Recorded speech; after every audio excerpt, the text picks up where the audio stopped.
वो चिकना जो है करिश्मा को फोन करके बोलता है कि तेरी माँ की मेरे आदमी आके तेरी लेके चले जाएंगे। भाई उस दिन भाई से बात हुई थी, सेम चीज बोला उन्होंने। अच्छा जी। अब ये भाई हैं कौन, ये तो आपको पता चल ही गया होगा, लेकिन इस रिकॉर्डिंग में आज कई राज बाहर आएंगे। यार मैंने इसमें बहुत ज्यादा इंटरव्यू दिया है, एक पेपर में और एक टीवी में जी, और बंसाली का और चोपड़ा का जी। हेलो भाई लोग, मैं हूँ आपका फिल्मी फैक्ट भाई। सोचो क्या कभी ऐसा हो सकता है कि एक फैन के सिर्फ बुलाने पर खुद सुपरस्टार उसके घर गया हो? बिल्कुल हो सकता है, पर तब जब वो फैन अंडरवर्ल्ड का डॉन हो।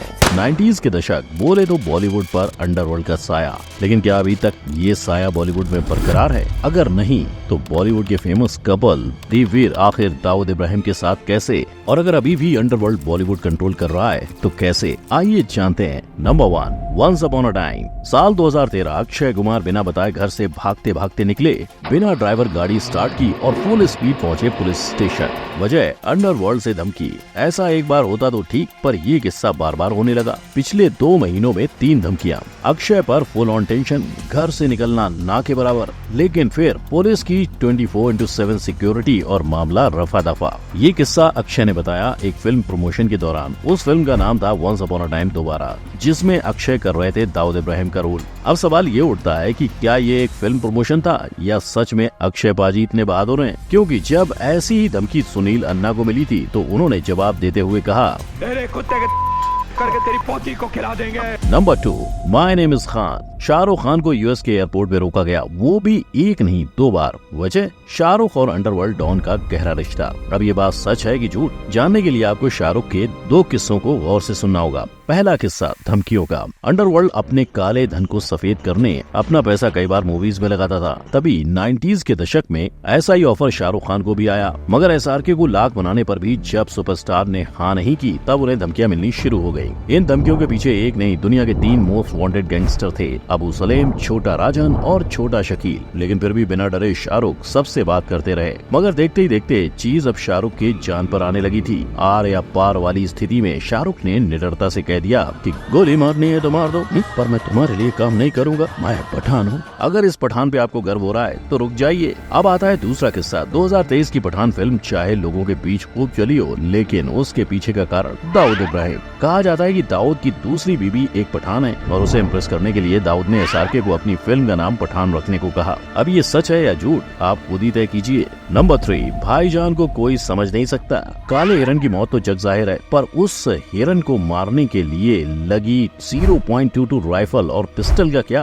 ये एक बार सलमान के अंडरवर्ल्ड कनेक्शन का सबूत हो सकती है, ऐसे कईयों का दावा था। क्योंकि जब यही राइफल और बंदूक सलमान के घर से बरामद हुई तब उन्होंने उसे सेल्फ डिफेंस का नाम दिया, विच इज ओके। लेकिन जब इसी चीज की जांच पड़ताल हुई तब पता चला कि इन दोनों बंदूक का लाइसेंस तो ऑलरेडी एक्सपायर्ड हो चुका था। इसके बाद सल्लू भाई पर कई सवाल उठे, जैसे क्या सच में उनका लाइसेंस एक्सपायर्ड था या फिर अंडरवर्ल्ड से आई हुई भाईजान को ईदी। इसीलिए तो लोग कहते हैं भाई तुझे कोई नहीं समझ सकता, क्योंकि भाई जो जानते हैं वो शायद ही किसी को पता हो। जी हाँ, एक ऐसा ही किस्सा हुआ था फिल्म चोरी चोरी चुपके चुपके के वक्त, जब फिल्म के प्रोड्यूसर नाजिम हसन रिजवी को अंडरवर्ल्ड डॉन के कनेक्शन में गिरफ्तार किया। प्रोड्यूसर ने गवाही देते हुए कबूल किया कि उस फिल्म को पैसा छोटा शकील द्वारा सप्लाई हो रहा था। सूत्रों ने ये भी दावा किया कि सल्लू भाई ये बात एक फोन कॉल के जरिए ऐश्वर्या को बताई थी। नाजिम रिजवी की इस गवाही में सलमान, शाहरुख, रानी मुखर्जी और प्रीति जिंटा जैसे कई बड़े नाम बाहर आए। वादे के मुताबिक इन सब ने कोर्ट में हाजिर होकर गवाही देना सही समझा। सबको लगा कि इस बार अंडरवर्ल्ड खत्म, लेकिन जैसे ये लोग कोर्ट पहुंचे वैसे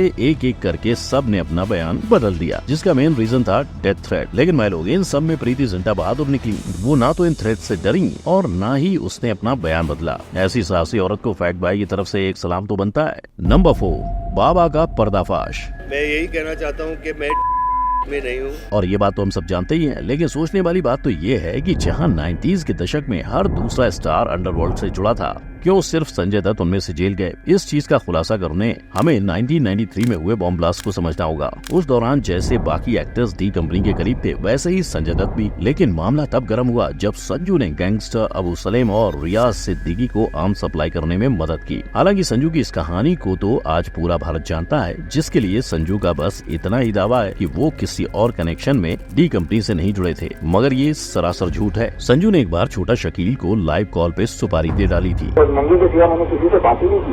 जी जी। वो बेचारा पूरा ही पूरा जो करने का किया। बहुत बड़ा है भाई वो। समझे ना?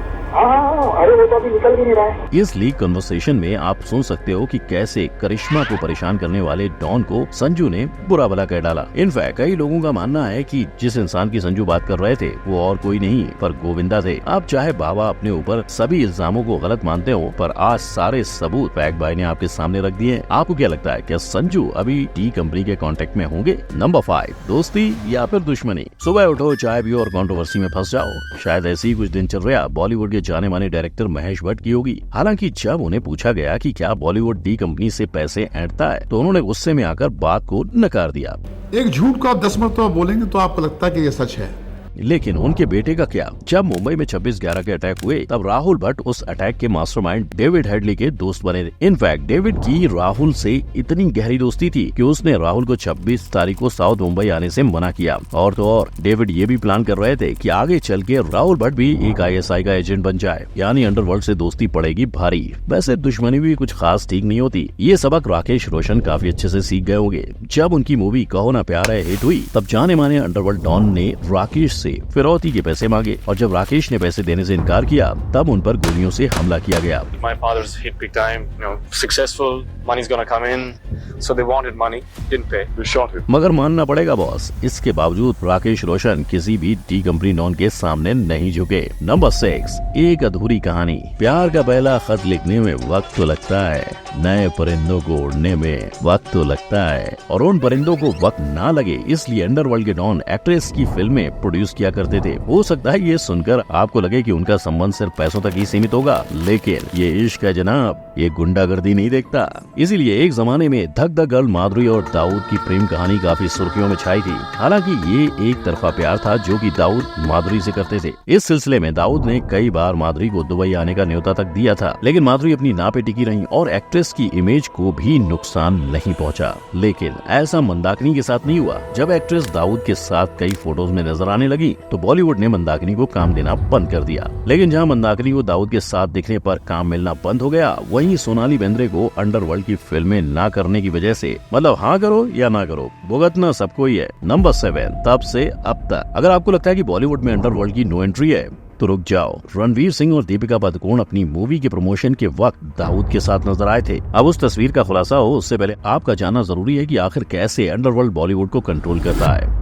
कहा जाता है कि छोटा शकील का एक रिजवी नाम का आदमी था। ये भाई साहब पैसों से भरी बैग लेकर बॉलीवुड मूवी के सेट्स पर पहुंचा करते थे और एक्टर या डायरेक्टर को मिलने की बात आगे रखते। हालात इतने गंभीर हो जाते कि जब भी कोई अंडरवर्ल्ड का मिलने आता तो एक्टर्स घंटों तक अपनी वैनिटी वैन में बैठे रहते और गैंगस्टर के जाने पर ही बाहर निकलते। मतलब साफ था कि एक्टर्स या डायरेक्टर्स को इन गैंगस्टर के पैसों से ही फिल्म बनानी पड़ेगी। तो क्या ऐसा ही प्रेशर रणवीर सिंह और दीपिका पादुकोण को भी था? हर जगह वायरल हो रही इस तस्वीर में दाऊद दिखने वाला शख्स असल में गोलियों की रासलीला मूवी के प्रोडक्शन डिजाइनर वासिक खान थे। ऐसा ही कंफ्यूजन बिग बी को लेकर भी खड़ा हुआ जब उनका एक फोटो पूरे इंटरनेट पर आग की तरह फैल गया। इस कंफ्यूजन को तो खुद अभिषेक बच्चन को क्लियर करना पड़ा, ये कहकर कि उस फोटो में उनके पिता के साथ महाराष्ट्र के पूर्व मुख्यमंत्री थे। अब चलो मान लिया कि अभी अंडरवर्ल्ड अंडरग्राउंड हो चुका है, पर पहले हालात कुछ और थे। भाई लोग, आपने कभी सुना है कि कोई सुपरस्टार सामने से अपने फैन को खुद मिलने जाए? मगर ऐसा किस्सा ऋषि कपूर जी के साथ बना। बात तब की है जब ऋषि कपूर को एक कॉल आया और दाऊद ने उन्हें सिर्फ एक चाय पीने के लिए दुबई बुला लिया। तो दाऊद साहब का फोन था, उन्होंने मुझे फोन किया, उन्होंने कहा कि मैं तुमसे मिलना चाहता हूँ, तो चाय पे आ सकोगे तुम? इतना ही नहीं, दाऊद ने ऋषि को बताया कि वो ऋषि के बहुत बड़े फैन है। लेकिन जहाँ पूरा बॉलीवुड अंडरवर्ल्ड की सुनता था, वहाँ दाऊद सिर्फ जैकी श्रॉफ की मानते थे। आखिर क्यों? जैकी एक्टर बनने से पहले गुंडे माने जाते थे और जब वो एक्टर बने तब भी उनकी इमेज में कोई बदलाव नहीं आया। इसीलिए जब भी कोई जैकी के खिलाफ दाऊद को शिकायत करता तो दाऊद किसी की नहीं सुनते। यानी हर जगह पेड़ उगा रहे जैकी एक समय में सबको उखाड़ने की पावर रखते थे। तो भाई लोग, आज का माहौल देख के बॉलीवुड का अंडरवर्ल्ड कनेक्शन साबित करना शायद सही नहीं होगा, क्योंकि आज एक्टर्स हमें जानते हैं, अपनी ऑडियंस को पहचानते हैं, और अगर ऐसा किसी ने किया तो उसका हाल क्या हो सकता है ये तो सबको पता ही है। लेकिन अगर आपको ऐसे एक्टर्स के साथ हुए स्टिंग ऑपरेशंस को देखना है तो अभी आई बटन पर क्लिक करें। वीडियो अच्छी लगी हो तो लाइक, कमेंट, शेयर और सब्सक्राइब जरूर करें। मिलते हैं अगली वीडियो में। जय हिंद।